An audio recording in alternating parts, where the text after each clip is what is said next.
Ladies and gentlemen, on location, at an undisclosed location, with R&B artist 12. Welcome to the Hip Hop Junkie Radio Show. What's going on, everybody? It's your boy Tweezy. I'm in the building. CMG, Creative Music Group, is in the building. How you doing? All right, man. Once again, thank you so much for being here for your exclusive interview. All right, so for America / worldwide, who is 12? I mean, myself, I'm just a regular R&B artist. I just do things a little differently. I necessarily don't have a specific lane as far as music goes. Like, am I singing to the ladies? Am I doing this? Am I doing that? It's pretty much all lanes pretty much trying to be covered as a writer. So basically, I try to market myself to the world as more so being eclectic and creative and unique as opposed to just being one-dimensional. So that's pretty much what I try to do. What made you want to be a singer in the first place? Like every singer in the world, I probably started out as a rapper first. Started as a rapper. When I was younger, my mom put on the tape. It was Shy, and If I Ever Fall in Love Again. And I tried to sing it, and it actually sounded pretty good. Then I realized light-skinned guys, you know, black and Chinese probably can't be rappers. You know what I'm saying? So especially the stuff I was rapping about that I'd never seen before, like all the drugs and stuff. So what you know, pretty much got me like that. I started singing and eventually joining groups and learning harmonies and learning vocal tones and stuff like that. Then eventually I kind of grew into where I am sort of now. But I still have a ways to go. But, you know, so far so good. Who were some of the singers that you listened to growing up? Oh, man. A lot of the singers I listened to growing up, I listened to the Stylistics, Delphonics, big Marvin Gaye fan. The Beach Boys is one of my, probably one of my most, I listen to a lot, mainly because of their harmonies. If you listen to their harmonies, 6- and 7-part harmonies with a certain type of soprano note that Brian Wilson used to do, which is definitely crazy. You know, Smokey Robinson, because my grandmother loved Smokey Robinson. I had no damn choice. But, you know, pretty much, it's about everybody, you know. I'm a big fan of R. Kelly, the way he writes and puts his lyrical patterns together. So things like that, in that nature. Right. And how would you say was your first recording? Wow. My first recording was with my boy Face. We were together at, as far as being solo, was with Face. We were at, he's up Aviator Gang. I did a song called So Innocent. And it was in New York, and I never forget it. It was one of the, when he was recording the New Jersey Guap Exchange, you know, program LLC forever, of course. And it came out like so bad. It was like so crazy. It didn't sound horrible. Like at the end, that's when people realize, like, oh, all right, well, he knows what he's doing. But it's so hard to find engineers who can necessarily conduct an R&B record. That's the hard part. So if you are an R&B artist, if you find an engineer who can conduct an R&B record, make sure you stick with that engineer and stay with that engineer and make that engineer like your buddy, because it's a total difference recording rap as opposed to recording R&B, because you can't record them both the same. I noticed with your music you use a lot of auto-tune. How do you feel about someone who would say that auto-tune is played out? Well, the auto-tune factor, mostly during the techno records, is where I use a lot of the auto-tune. As far as the other joints, not really too much. Maybe on the harmony notes, certain like real high pitch harmony notes, I would use it. Like on One Night with You, I use it. But when I perform live, I don't use it at all. Like, it's pretty much like I did the Center Ring stage performance 2 weeks ago, and you know, I sounded great. I think I had a great performance. You know, and when it comes to singing live, I don't really necessarily need it. Like, my leads are never with it, but only like maybe like certain notes in my harmony, not all. Like, I usually use like a 6 or a 5 part, but maybe like out of the 6, might be 2 or 3 that has it. Who do you think is the best talent from your city? Wow, as far as like what, rap and R&B, stuff like that. You could do both categories. Well, the way I sum it up is a little different than what other people might use as a focal point as far as who is the best and stuff like that. Because some people mimic the best as who's known more, or who does this more, who does that more. I think that everybody fits in their specific lanes. But as far as like pound for pound, like if you look at this guy and he does this, and he doesn't do other things. Like I sound biased, but I would say it's Face. The reason being is because when you heard Ciroc and Heartache, when you heard his album, it was this. You didn't know what to expect from it. When you heard the title, you didn't necessarily know. You heard the Heartache part because you know he's a very emotional rapper. But then again, he'll give you the trap songs, and then he'll give you this and that like that. It's not necessarily one lane through the whole record. Like for certain emotions, you can feel it. Like, you know what I'm saying? Because a lot of these guys, people don't understand when you write music. People don't write from emotions no more. They write from situations. Like situations are like things that they do or things that they see other people doing. Like how some people say, I got this Jaguar, I got this Porsche, but then you see them walking down Jackson Avenue. Like, you know what I'm saying? So like realistically, like that's when you can put that into like an eclectic form. That's crazy. Like that's why I think basically Joe Buttons is probably he's hands down the best rapper pound for pound to ever come out of these streets. And of course, you got Rigor Mortis is also amazing as well. You know what I mean? I don't think he gets a lot of credit like he should. As far as musically, I'm a big fan. I like Brian Pleasant. I like Brian Pleasant. I like him. But the one I like the most, I would say, as far as someone who can grow as an artist, but like who has it, but once he realizes what his talent is Rod. Rod from Music for Life. Rod is probably, to me, watching him and looking how he does it, he doesn't think he's this or he's that. He just goes in there and does it because he records a lot with us. And another one is probably T.Y. T.Y. is with Music for Life as well as my clique with CMG. He's another one. Like some guys who look outside the box, like, you know what I'm saying, like and do certain things. Like Rod is totally different. Like if you heard his song, he has because I was there when he did what is it? Jesus Christ, I forgot the name of the song. Your love is something. What was the name of the song he had actually? Random. He had the song Random. Like you would never expect that from him when he did it. Mm-hmm. You know what I'm saying? And the way he approached that song is amazing. Okay. I'm a fair guy, okay? I asked you who you thought was the best. Mm-hmm. Who do you think is the worst in your city? Who do I think is the worst in my city? I'm singing and rapping. Well, singing-wise, no offense to nobody in Jersey City. I really don't listen to that many people in Jersey City. To be totally 100% honest with you, that's like I'm really being crown for ground, like honest. Like I probably get so many things posted on my wall, and I really don't listen to it. If I don't know you, I probably won't listen to it, to be honest. Why is it don't you listen to them? Pretty much, if I don't necessarily know you, I don't listen. Like, it's the same way with me. Like, people don't know me, and they don't listen to my records either. Like, I put it on someone's wall. Facebook it tells you. It says seen. If you don't see it, then I know you didn't see it. Like, you know what I'm saying? So you didn't listen to it. It's like, oh, God, this guy again. You know what I'm saying? But I don't necessarily think that anyone's, like totally, like, bad, because music to me is music. Like, if you're going to do it, you're going to do it. It's not, it depends on what you do it for. If you're out here recording music because you want to do it, and that's your emotions and how you want to put it, that's how you want to put it.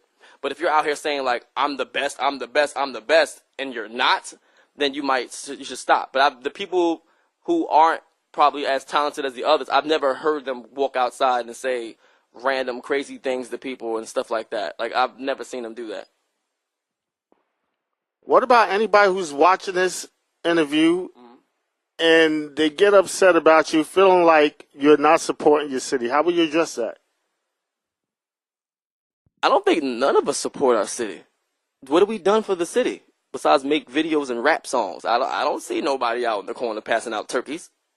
Like you know what I'm saying? Like, realistically, music doesn't support a city. So everybody can please understand that. Like, when you record your songs, you don't support a city, because realistically, the city has its own issues. It has its own problems. Music can solve that when you make music like that. That's why Bob Marley was so great. When Jamaica was going through its issues and all its problems, Bob was able to make music for the people to build a revolution.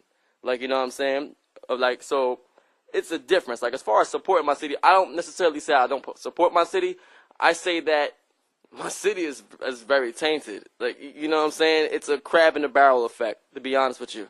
And if everyone could just, it's never going to happen, but if everyone can just put aside their differences and come together, you'll be so amazed at what could happen, but it never will. And that's not just Jersey City. That's everywhere. Even my city in Newark. Like, I'm a Newark boy. Like, it's not going to happen. Like, it was because everybody wants to be the chief.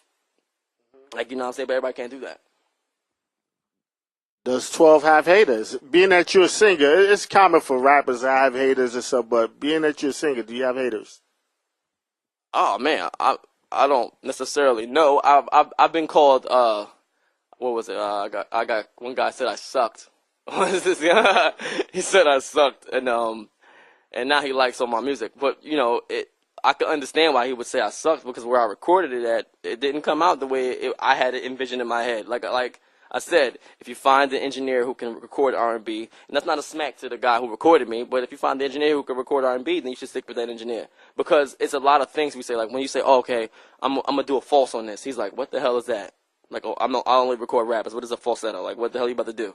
All right, you know, just go ahead, man, make it happen. That's just usually what happens. Like, oh, yeah, go ahead, do your thing. You know what I mean? Then you do it, and it's like, oh, that didn't come out right. But, you know, at my time, when I was doing it, I necessarily, being so humble, I was just like, excuse me, I was like, freak it, man. Like, you know, I'll just let it go. You know what I mean? But realistically, I probably shouldn't have. So that's probably mostly my fault. But as far as haters go, if I do have them, I appreciate your silence. Like, you know. How did you get your name 12? Oh man, my name 12 came from playing sports.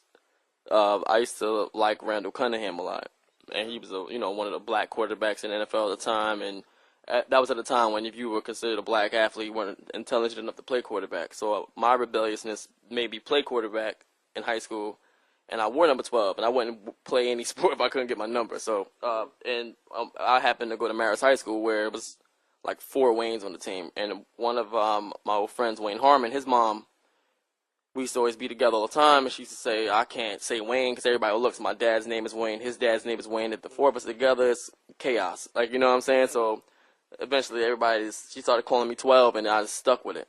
Like, and it stayed that way. Before that, my name was like, my singing name was Wayne. It was just like my real name. So, and it kind of fit me a little bit. As crazy as it sounds, it kind of fit me as a freaking number.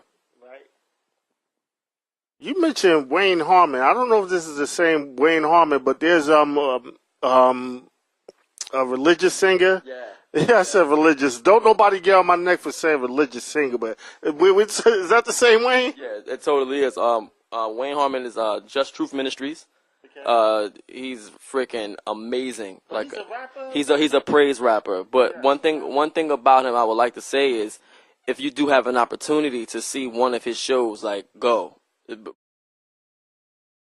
As of recently, a lot of rappers over here, they say that they're going to start charging people. And I'm referring to people who's not signed. They're going to charge for verses. They're going to charge for hooks. Now, before I pass this mic to you, there's one person who I personally told I think they should do that, which is Jay Sass. She's been doing this forever. It's time for her to make some type of money out of this. What is your feeling on that? And do you charge? And if not, will you charge? Not being signed, talk about. Never. I would never charge somebody to sign me, because at the end of the day, it doesn't necessarily matter how. No shots at Jay Sass. I think she's great because she has been rocking out for a long time. I remember back when she was rapping with Rick and Mortis and those guys back in the day. But you have to. This is a box that we are in. Like, you know what I mean? It's a box, and you can get that off of people that are inside your box. Like, you know what I'm saying? That might go, yo, like that guy, you know, he's doing numbers. But realistically, it's probably not. I just did a song with Rock the Bully from Flint, Michigan. Shout out to Rock. I mean, he tours all around like America. This guy like has enough money to book his own shows and do his own things. And I just did a record. He gave me a record, and the first thing he asked me was, "How much, big bro?" And I'm like, "You got to be kidding me! I should be thanking you for allowing this record to be played out in Flint, Michigan. And when you tour with it, people are going to hear it." So that's the one thing about people in the box. When you want to charge people, the only people you're going to charge is the people that know you. Because realistically, you can't walk in Manhattan or the Bronx and go up to one of these other guys who've been out there doing it this long and say, "Hey, I want to charge you." Like, no offense, if you're not like a Loaded Lux or like a Murder Mook, Murder Mook is signed. But if you're not like a Loaded Lux who's not signed, you know what I'm saying, and you want to charge me, and I can't even go about 20 miles that way and ask people if they know you, then it makes no sense. And even if you're not signed, like if you're not touring all over the place, no, there's no way. It's impossible. Like what you are doing is you are ruining what you're trying to start. Because what that's going to do for you is when you do go to these other studios, when you do go to these meetings, you're going to be characterized as a the D word. And not you know what I'm saying? You're going to be characterized like, oh, I'm not working with this guy. You'd be amazed because the A&R doesn't exist anymore. Now you're going in the room, you're dealing with executives. I've seen it. Like you're dealing with executives. You're going in there. There's not like a guy who's going to be cool with you, like who's going to coach you through it. Like, hey man, we're going to go in this room and we're going to da da da. No, that's it. And if you go in there, you may think you have a buzz, but you have no clue what a buzz is, dude. Like, I was in Cleveland, for about maybe a month and a half. Machine Gun Kelly, shout out to my boy, man, coolest dude on the planet. This guy walks the streets. Like, just walks the streets. He has a documentary out. Make sure you guys check it out. It's on WorldStar, by the way. He walks the streets out there, and, like, you have to see how the people embrace this guy. Like, this dude is, like, everything. And if you are not like that where you are from, then you do not have the right to charge anyone. You have a right to do it, but realistically, it's kind of irrelevant. Because realistically, you have to look at it from the bottom up. All right. So do you think Jay Sass should charge because she goes everywhere? She's known like down these streets, just walking back and forth. Everybody knows her. Do you think that Jay Sass should charge? Well, honestly, I would say no because that's just my opinion. But from talking to her and knowing her for the time I know, I'm not saying I'm like with like the best of friends, but whenever I see her, it's always love. Like I've seen her. I was playing football with my little cousins one day, running around looking like a crazy person, and she saw me. I was sweating, like, hey, like the kind of person she is, I don't even think she would even do that. Like, you know what I mean? If she did, I would be shocked.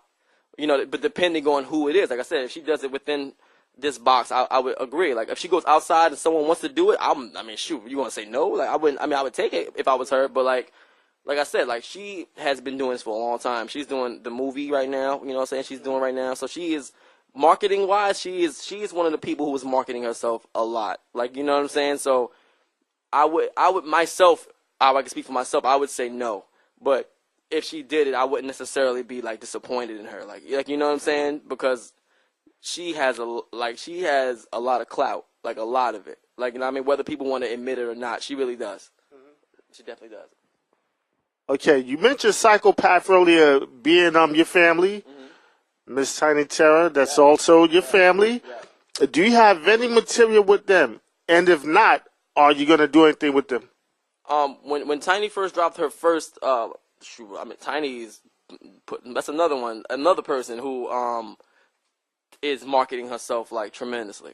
Like, she thinks totally out of the box, too. Like, she has France, she's out in Wisconsin, she's all over the place, like, seriously. She had a mixtape called We Have the World on Lock, and it was everybody from all over the world on the CD. Like, it was crazy. Like, you know what I'm saying? So she has Something to Groove To, which is actually one of the top 10 songs in France right now, in Paris. And what about China? It charted over there? Yeah, it charted in China. It got to China, I believe, like maybe like 2 months after it popped off in France because a guy remixed it, and it was crazy. But yeah, Tiny is also one of my influences, like, because that's my aunt. You know what I'm saying? And Tiny is always there for me with everything. We've done several songs together. Me, her, Black Math, Deuce Beats, of course, Track Diamonds. We've done songs forever. Like, so, and she was actually at one of my first recording sessions by myself, too. We did the By Your Side remix, like, by Jadakiss together, and which I haven't released that yet. And, so we have records together like crazy. Like, basically, it's a very talented group. Like, you know what I'm saying? And shout out to Tiny because she's one of my biggest fans, one of my biggest supporters. And I mean, and vice versa, of course. And we will be back. You were a part of Aviator Gang, and you recently departed. Can you explain why? Aviator Gang to me was a group of one of the, I would say, probably the most powerful. Like, I think that was out. The To The Max thing was crazy. Both versions were amazing. And not to say that To The Max was an Aviator production. I agree, but I think that every artist helped. You know what I'm saying with that. And I think that was one moment when I actually saw myself, Because I came out here from Newark, and I'm looking like, damn, like, look at this. I'm on the phone with my boys from Newark. I'm like, yo, look at these guys. They're together. Like, there's people over here shaking hands. I never expected to see shaking hands. Like, you know what I'm saying? But then eventually, like, all things die. But with Aviator and everything like that, I don't think I necessarily fit in. You know what I'm saying? I don't think, like, I necessarily fit in. Like, but is it any love lost? Of course not. Like, you know, I'm still cool with everybody like that. I would like to think that I am. You know what I'm saying? But I don't think that, you know, necessarily any love lost or anything like that. Because no matter what, all of us are still, you know, doing our thing, and we're still on each other's records and stuff like that. Well, I'm on Face's records and he's on mine. You know what I'm saying? And like, so with my reason for leaving Aviator is because I had a certain vision for myself. Like, you know what I'm saying? And I look at it like this: it's either now or never for myself. So I have to do what I have to do to make sure I can get to where I want to go. You know? How do you feel about the situation? You said that you didn't fit in. Can you elaborate on that more? I mean, musically, you know, if you're an R&B artist, you know, you fit on certain records and stuff like that. What we were trying to do at the time, you know, we were putting records out together and stuff like that, whatever together. And, you know, my personality musically where I am, you know, doesn't necessarily fit everybody else's personality. You know what I'm saying? But one thing I will always treasure is the fact that one thing that no one can deny is that we made amazing music. Like, you know what I'm saying? Amazing music. And one of our songs is called Amazing. And it was an amazing song we performed and all that stuff. Like, you know what I'm saying? It's an amazing, like, repertoire song. All right, but you also use the phrase "now or never." Do you feel like Aviator Gang was holding you back?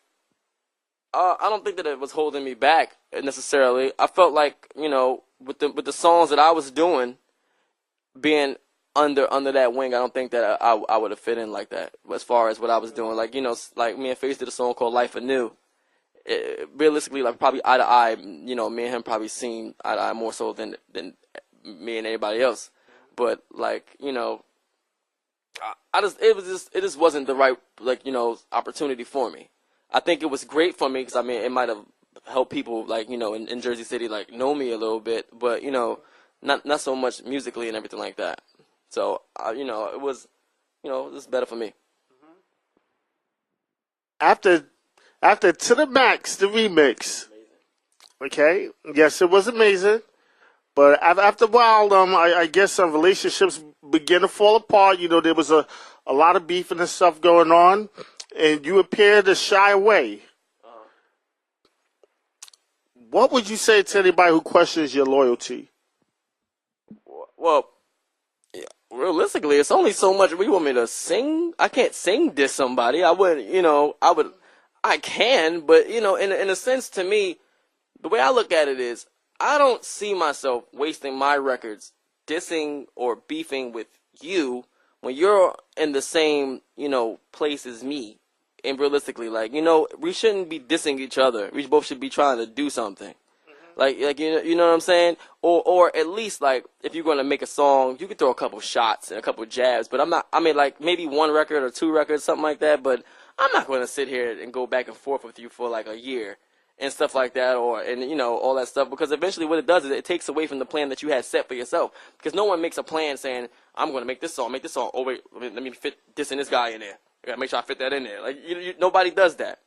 You know what I'm saying? And then when that happens, you pretty much go off course of what you wanted to do.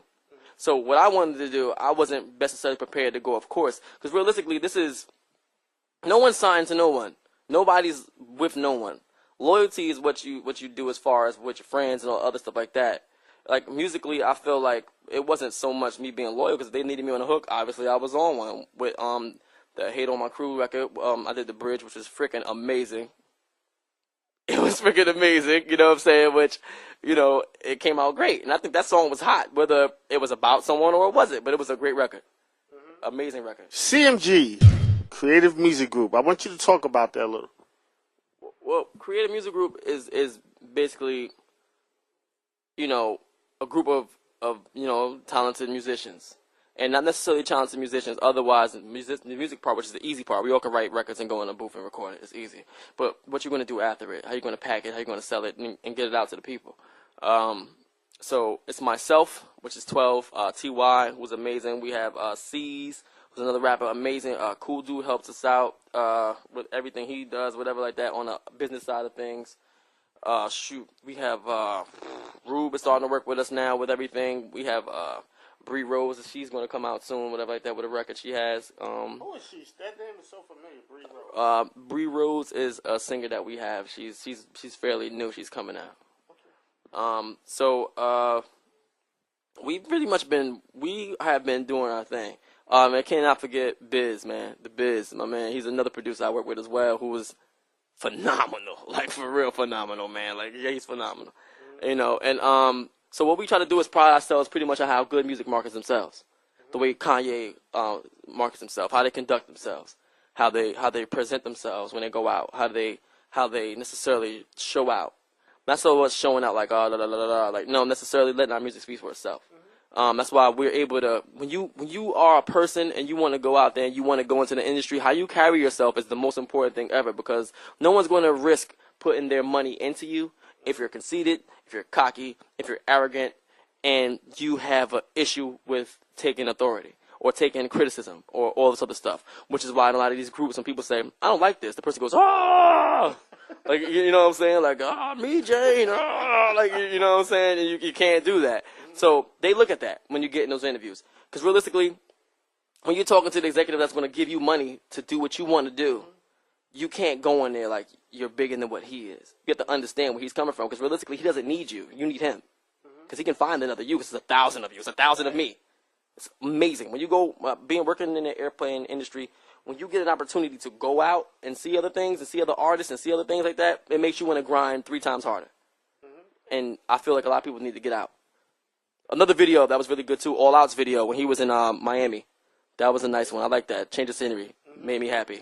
That was a nice record. Yeah, you know what I'm saying? All right. Today is World AIDS Day. There's a lot of infected people. There's a lot of people that we lost.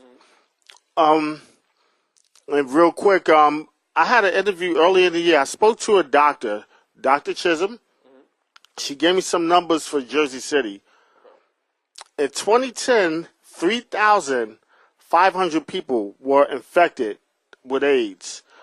Yes, and today's World AIDS Day once again. Do you have anything you want to tell the people about that? Well, luckily, I don't necessarily know anyone that's necessarily really affected with it like that, but my heart does go out to the people who are affected with it, because it is definitely crazy. We need to find a cure for it if we don't have one already. Government, yes, you know, don't get the Hip Hop Junkie Radio show trouble. They come looking for you, kicking down your door. He knows, like, you know, but you know, like, people are affected with it every day. It hurts families. It does a lot of things like cancer and all other stuff like that. We have to eventually find cures for stuff like this, and also try to protect ourselves as well. You know, to tell the youth that is very difficult. Like, you know, babies having babies and stuff like that and so forth. That means they're not protecting themselves. And sometimes, you know, maybe the thing might break, but we have to find a cure for it as fast as we possibly can, because it's a lot of loved ones that are good people are perishing, unfortunately, due to it. And I do commend and I do hope that all these proceeds that these people are raising and all these like little non-profit organizations that are accepting profits are taking those profits and giving those out to the people who need them, and not necessarily to their pockets. Because when you're nonprofit, that is a tax write-off. So therefore, make sure that your money that you are donating goes to where it's supposed to go. Because a lot of times it really doesn't. As well as the Hurricane Sandy Relief Fund. Make sure you have. Because I've actually volunteered for FEMA twice, and if you go down there, you see some of the most horrific things ever, and that's not even close to Katrina, or even close to our AIDS epidemic in our society. Like, you know what I'm saying? So those are the things that we have to keep in mind. It's not so much as the black community. It's everywhere. It's not just Jersey City. It's all over the place. Like, you know what I'm saying? Like, because AIDS has affected the world. Like, you know what I mean? In Africa, things like that of this nature. Like, it's crazy. And when you go to certain other places in the country and you go out of the country, it is some things out there. It's crazy, man. And I would just like to add on, for those who are afraid to get tested, don't be a punk. Get tested, all right? Hey, man, you know, I just want to thank you so much, man. Ladies and gentlemen, this is 12. Thank you so much once again for the exclusive interview, man. I appreciate it. Hey, man, first thing I want to do is give a shout out to my man Cheese. Made my logo for me, man. I appreciate it. Always checks up. Hold to show that thing, man. It's my logo on my shirt. Alright. It's on there. And it doesn't peel off. Shout out to my man Cheese, man. Always checking up on me all the time, man. Alright? So shout out to everybody out there. If I didn't say shout out to you, I really apologize. But God bless everybody. And please keep making music because we need that. Because the youth needs to have something to drive them. Thank you. And if it's cool with the big man who chills high above the sky, I will see y'all another day, another way. Huh!